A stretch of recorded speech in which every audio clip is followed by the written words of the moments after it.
Hello mga kakusina, nandito na naman ako. Ngayon pala gagawa ako ng salad. So ito na yung red na cabbage, naugasan ko na yan siya, nilagay ko sa strainer. Tapos pomegranate. Tapos ito yung red capsicum, tapos yung cucumber natin, tinanggalan ko yung sa gitna. Tapos siwain lang to siya ng square-square na maliit, kagaya nitong cabbage. Hello mga kakusina, ito na po yung ano natin, yung capsicum na slice na siya ng cubes na maliliit at saka yung cucumber. Ganyan lang siya mga kakusina. Kung may spring onion kayo, pwede itong lagyan ng spring onion tapos ikat nyo lang din na maliliit.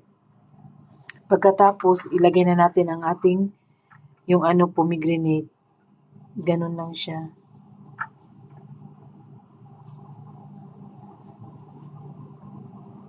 Tapos magawa tayo ngayon ng sauce mga kakusina.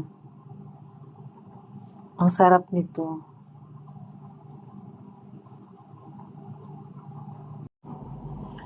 So mga kakusina, ang sauce pala nung natin, ang salad natin, ito siya.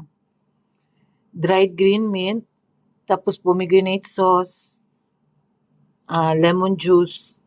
Kung may orange kayo, orange na fresh, pwede rin siya, mas masarap. Tapos 1 tablespoon ng vinegar, white vinegar, 2 tablespoon ng olive oil. Yung pomegranate sauce pala, isang yan siya, tablespoon, tapos asin. I-mix nyo lang lahat. Ilagay natin una yung vinegar. Tapos yung lemon. Yung pomegranate sauce.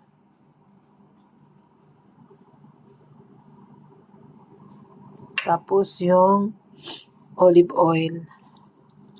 Mix nyo lang siya. Yung green mint ilagay doon sa yung sa vegetables. Huwag dito siya.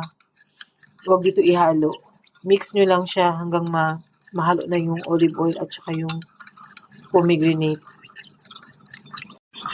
Mga kakusina, ito na yung salad natin. Ilagay na natin ang ating sauce. Una, yung dried na green mint.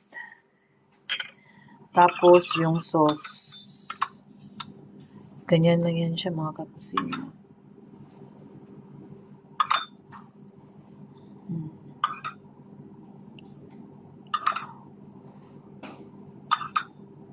Ganyan lang.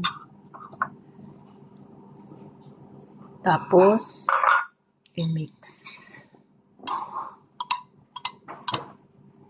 So, ito na yung salad natin. Salamat. Sa sunod ulit.